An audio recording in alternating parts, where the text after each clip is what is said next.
font l'actu et ils sont sur un GFM. 7h45, l'invité du jour.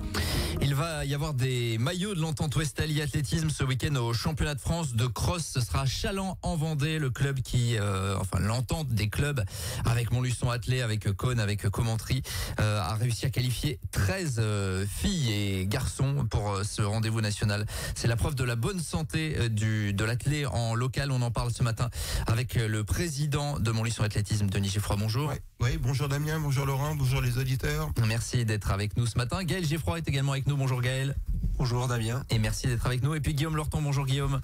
Bonjour à tous. Merci d'être avec nous ce matin, Guillaume et Gaël, qui seront parmi les qualifiés pour ces finales de championnat de France en cross-court, donc à Chaland en Vendée. Je le disais, Denis, d'abord, c'est vrai que le cross, ça donne un peu la santé, la vitalité d'un club. Alors là, c'est une entente Ouestalie Athlétisme, évidemment, mais avoir 13 qualifiés en individuel, même si tous n'iront pas à Chaland, c'est, j'imagine, une grosse satisfaction. Ah oui, cette année, c'est un bon bilan. Donc la saison de cross a démarré à Dompierre pour se terminer à Chaland donc dimanche. Et avec 13 qualifiés, on est un gros contingent. Bon, on n'aura que 6 présents, mais c'est un gros contingent cette année. Et donc, ça montre la vitalité du club actuellement, avec les doubles licences, avec le Montluçon Triathlon et les athlètes du Montluçon Athlétisme et de leur entente, parce que faut associer Cône et Commentry aussi, nos amis des clubs. Ouais, bien sûr. À quoi c'est dû ça finalement? Et alors on a une génération, notamment chez les garçons, où il y a vraiment une grosse densité. On en parlera dans un instant avec Gaël et avec Guillaume qui sont là. Oui, on avait une très belle équipe cross-court. On pouvait espérer même les qualifier donc par équipe. On avait 8 garçons sur la demi-finale sur le cross-court. On en a 4, donc ils sont qualifiés en individuel.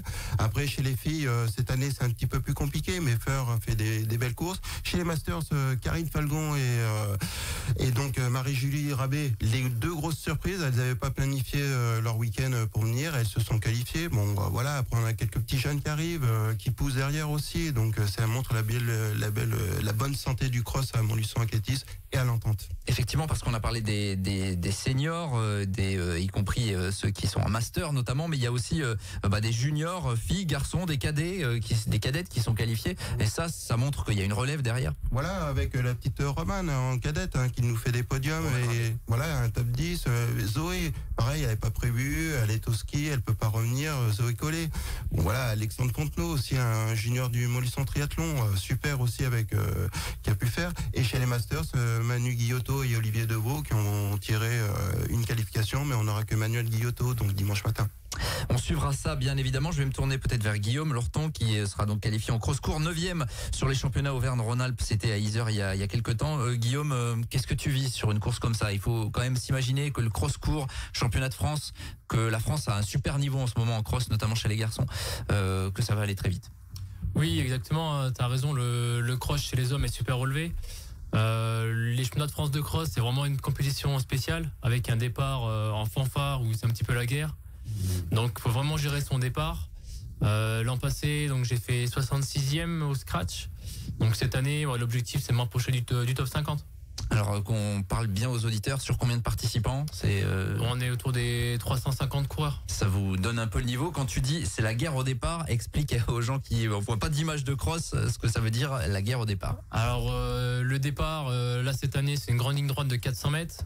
Tout le monde part à fond, tout le monde joue sa place. Donc il y a des grands coups de coude, des coups de pointe sur les jambes. Enfin bon, c'est vraiment compliqué. Et si on loupe le départ à un championnat de France, ça peut être compliqué de revenir, quoi. Ouais, parce que si on est à la 200e place, faut doubler les participants un par un. Et ce qu'il faut savoir, c'est que sur un championnat de France, sur les 350 participants, à l'arrivée, les 350 arrivent en 3 minutes, quoi. C'est dense, quoi. Voilà, il n'y a pas d'énorme différence de niveau, forcément. Combien la distance en cross-court? 4400 mètres. D'accord. Tu t'es préparé spécifiquement là pour ce rendez-vous ou ça s'intègre finalement dans une préparation plus vaste? Non, on a bien préparé la saison depuis les départementaux, donc où je gagne les départementaux, une belle 2e place lors des quarts de finale. Surpris à Yzeure où je termine dans le top 10, je pensais vraiment pas. Là, les séances cette semaine sont plutôt bonnes, donc le top 50 est envisageable. Bon, on suivra ça évidemment. Je vais me tourner vers Gaël, Gaël Geffroy qui sera également sur le cross-court. Comment ça va, Gaël, déjà au niveau physique? Comment tu te sens aujourd'hui? Très bien. Ouais, ça se passe bien, les entraînements, le corps répond bien? C'est ça, oui. Nickel. Et je vise pour l'instant le top 100 et le maximum. Bon, c'est pas la première fois que tu es au championnat de France de cross, tu as déjà fait? En 2022, oui. Ouais. Est-ce que, alors on avait beaucoup parlé de l'année 2024 qui avait été un peu compliquée pour toi, où tu avais enchaîné les pépins, ce qui t'avait privé notamment des Jeux de Paris. Est-ce que tout ça est évacué aujourd'hui? Tu es reparti sur un nouveau cycle? Oui, maintenant, voilà, faut passer à autre chose maintenant en direction de Los Angeles. C'est l'objectif vraiment que tu as en tête? Tu l'as déjà, cet objectif qui est un peu lointain désormais, c'est dans un peu plus de 3 ans, mais... Oui, mais il faudra pas trop attendre. Ouais. Comment ça se passe d'ailleurs? Tu as repris un entraînement total finalement. Aujourd'hui, les pépins physiques sont derrière pour l'instant? Oui, justement, depuis là, j'ai fait quelques bons résultats, comme par exemple, j'ai fait des niveaux nationaux sur 10 km et 5 km. Et du coup, c'est bénéfique pour la suite. Bon, Denis, Gaël, évidemment, après la déception de l'année dernière, il faut se remobiliser finalement vers d'autres objectifs. Oui, là, il a tourné la page, ça y est, c'est terminé. Maintenant, il a fait des épreuves comme sur un 10 km en 30-35. Il a fait que deux 10 km dans sa carrière, 30-52, 30-35 cette année, ce qui est pas mal.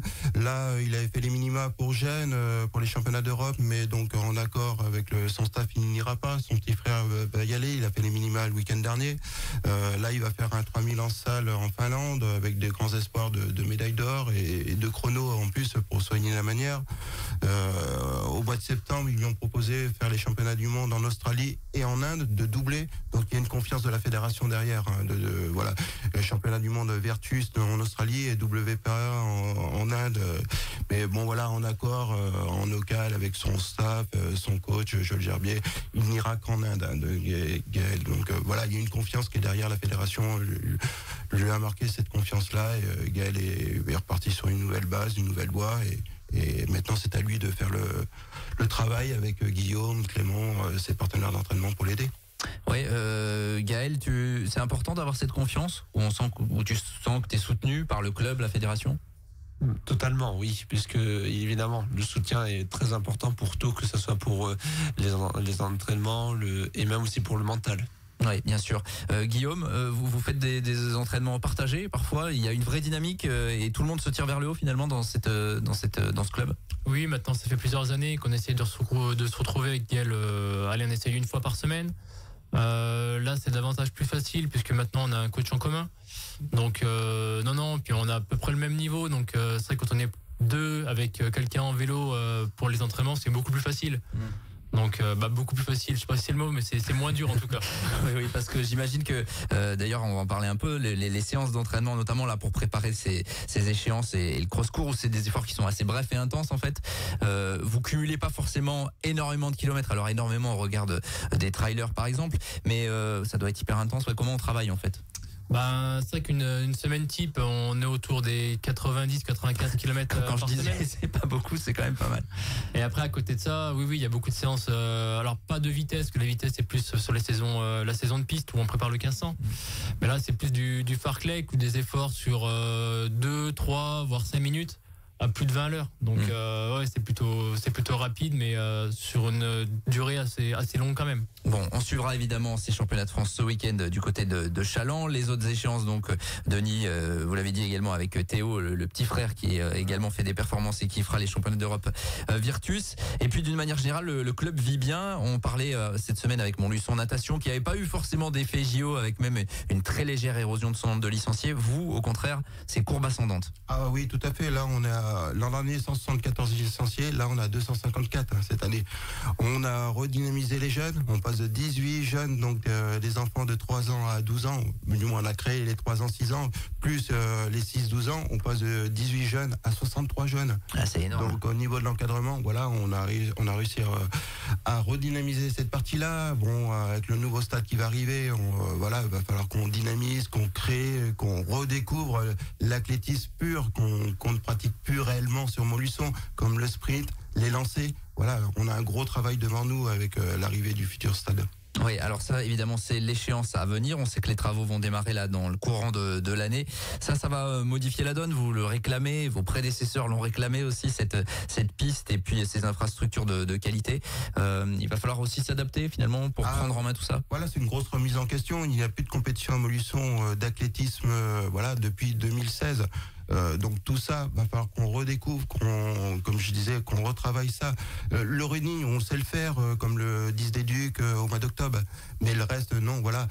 Et c'est comme tout, le trail, on l'a très développé avec Sébastien Lallier, là, ils vont aller à une grosse équipe au championnat de France, on va au championnat de France de 10, de marathon, à la fin mars, mais tout ça, la partie pure d'athlétisme, saut, lancer, course, sur le tartan, on sait plus faire et va falloir qu'on se remette bien en question et qu'on travaille. On a déjà commencé de travailler et voilà, on a quelques pistes là-dessus.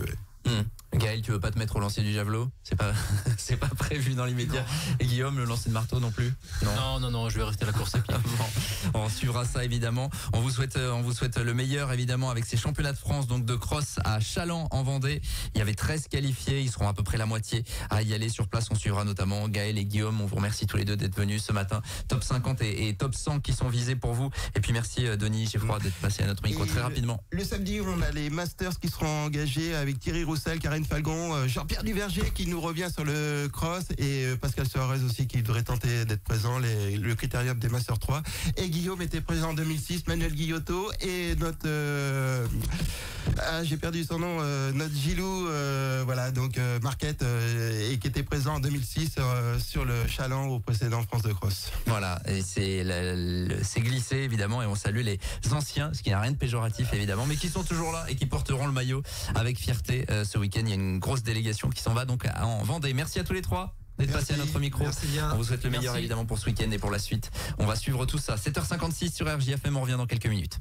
Tous les matins, 7h45, l'invité du jour en direct sur RJFM. Retrouvez l'invité du jour en podcast sur rjfm.net et l'appli RJFM, mais aussi en replay vidéo sur YouTube et Facebook. RJFM.